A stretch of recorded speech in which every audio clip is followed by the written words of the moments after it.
What is going on, everybody? Rubber Biscuit back again playing Freeman Guerrilla Warfare. To update you guys, remember we did the siege of Babin and we took the city, so we have now started our own faction. So I want to do a quick tutorial about city management in Freeman. So here we can see we have our garrison. Obviously we can put up to 80 troops in here. The population, their happiness level, and their defense level. So more shields, the better. And we get levels of our business, security, agriculture, and infrastructure. And of course here we can actually put in different policies. Well, unfortunately we can only click on one at a time, and you can see each we select does change the values up here. So obviously infrastructure was lowest, so we're going to develop the infrastructure. I like to keep the tax rate extremely low because that helps the population grow, which in turn will create you more money as time goes on. Obviously, a high tax rate, you make $46,000 a day that you can collect, but unfortunately, people are not happy and people are leaving your city, which is absolutely not what we want to happen. So, you can either have a governor here in place that you can set through kind of the companion tab, which will actually collect the income for you. Otherwise, the income will pile up right here that you can actually collect. And we actually have an automatic tax here where there's a 30% commission deducted, yada, yada, yada. So mostly I don't even worry about for the most part. And then the exciting part is down here at the bottom where we can actually see the buildings and what we have in town. So of course we want to repair everything that is messed up. And we can see each building offers us different stuff. So there is a lot to get in here. So obviously there are some buildings that actually produce stuff, some that increase some of these levels, and some buildings like this bank here that actually increases daily revenue. So there's all kinds of fun stuff in here. One thing I wanted to highlight to you guys, so kind of just like out here we see our different levels of business, security, agriculture, and infrastructure. Same thing with the buildings. Infrastructure, ag, business, which actually creates money for us. And the cool thing is there's actually military, so we can increase the level of defense, the garrison cap, security level, and we can actually create buildings like the boot camp here that will create the Spetsnaz units for us that we can actually recruit, which is super exciting. And these guys produce, obviously some armor, some steel helmets, soldier ranks, soldier level, guns, the whole 9 yards. Business, of course, like I said, increases daily revenue, or maybe if you want to have tools. So the important thing to remember about this, I'll actually get out of this, we will check our inventory. So I don't know if you may remember, but as we've gone around attacking different people and collecting some different loot, I've been hanging on to all the iron we can find and the tools. So you can see we have a little bit left over. I know we just used some. So again, iron and tools, those are actually resources that are going to come in handy as we try to build stuff. So as you can see, let's say we were going to build a hospital, for example. You can see right here, the hospital, it increases our infrastructure. We need a piece of wood, which we don't have. We need 1 piece of iron and 1 tool. And we can see here we actually have 3 iron and 8 tools. So that is all taken care of. We have enough money. And it looks like it needs 1 piece of land and 1 day, and then it'll be complete. It's quite vast. So we can actually see here, it will actually kind of tell us once we kind of run out of land. And right here especially, or I'm sorry, this is where we see everything, and then our land size is right here, 18 out of 35. So you do have to be sort of strategic, but for the most part, I mean, with 35 slots, I mean, you'll be able to build most everything you would want, I would think. I mean, if I was you, obviously your folks do need agriculture, so they do have some food.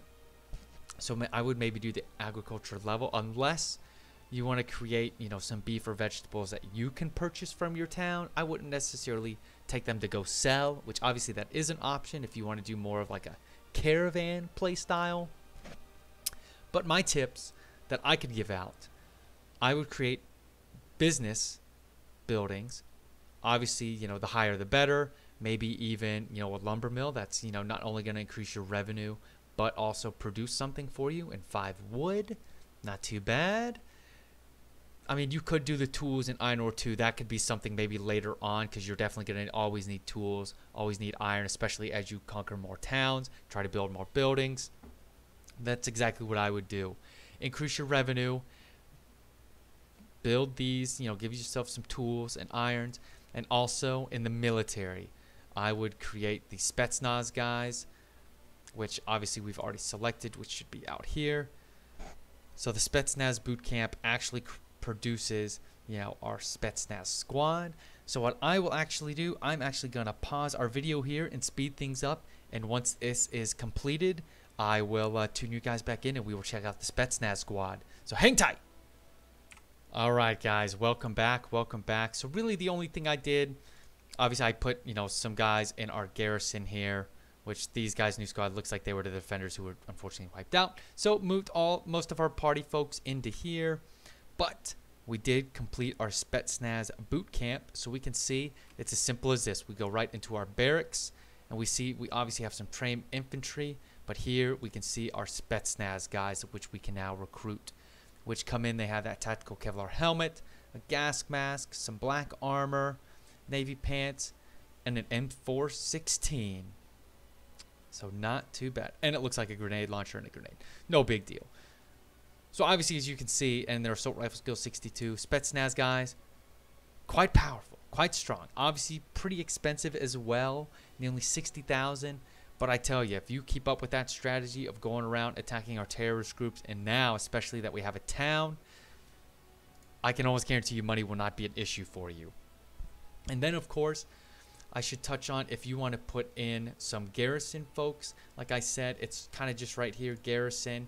You just select folks from your squad, and they immediately kind of hop right in. And if you want them back, same deal. You just click on them, and they come right back into joining your party. And last but not least, everything is still the same. Our marketplace, of course, still the same. Barracks, obviously a little different. You can add in your Spetsnaz. The bar, all the same. Of course, our building tab. Prison, obviously a little different. We can actually put prisoners in our party into the prison, and obviously I can actually take these prisoners out. I can either try to have them join our squad, our cause, or I can just go straight to the bar and sell them. And lastly, owning a town gives us the ability to have extra storage. So they do kind of separate it into armor and items, which if you have a town creating wheat, for example, in a farm, this is where everything will go. Items produced in town show up here, and you can also put things in here as well, which obviously if you can put guns in here, it's not just for, items. You can put just about anything you want in there just for extra storage. So for me, I would obviously want to put in my iron and all my tools in here, which actually is exactly what I'm going to do. So obviously create some inventory space, and I know this stuff will be in the town where I need it to be. Now, one caveat to this, you would think putting items in this storage would allow you to actually go straight to the building tab and build stuff. But as you can see, it now registers as we obviously still need the wood, but it registers that we still need iron and tools.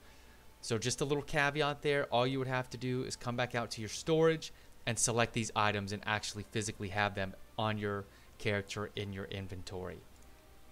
And then, of course, you have the armory as well, where we can load up on all of our weapons and armor that we have.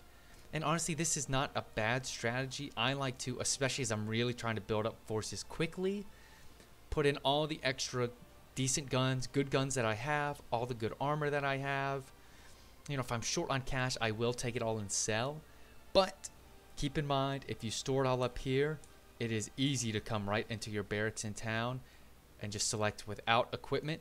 And you can see a Spetsnaz soldier who has still all the same stats, just not all the same gear. He's still got his pants, thank goodness.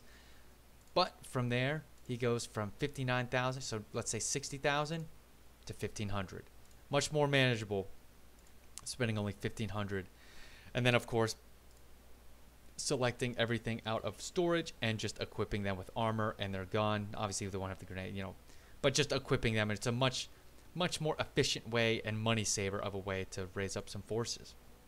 So guys, hopefully you enjoyed, and actually right before I leave you guys, you can see here our day went by. Here is our total income. So we actually picked up 15,000, and we just click right here. We will collect that, and just like that, we've increased our funds. So guys, hope you guys enjoyed. I don't know if you guys have gotten to a point in this game where maybe city management was something maybe you had some questions about, or maybe even never seen, but hopefully this gives you some idea of what to expect and why you should absolutely be out there grinding, taking out some terrorists and I believe the pirates who pay out a little more. Save up your money, build up your forces, and get yourself a town as quickly as possible. And again, I would recommend attacking these guys, the Uman terrorists, because everybody's at war with them, and you will not be at war with a big faction, and they're a little easier to handle. So again, my name is Rubber Biscuit. Hope you guys enjoyed, and if you have any other tips, please feel free to leave a comment. And I can't wait to create some more content for you guys as we slowly but surely take over this island and take back our homeland and put all this civil war to rest. So guys, I'm Rubber Biscuit. Thanks again for tuning in, and I am looking forward to seeing y'all in the next one.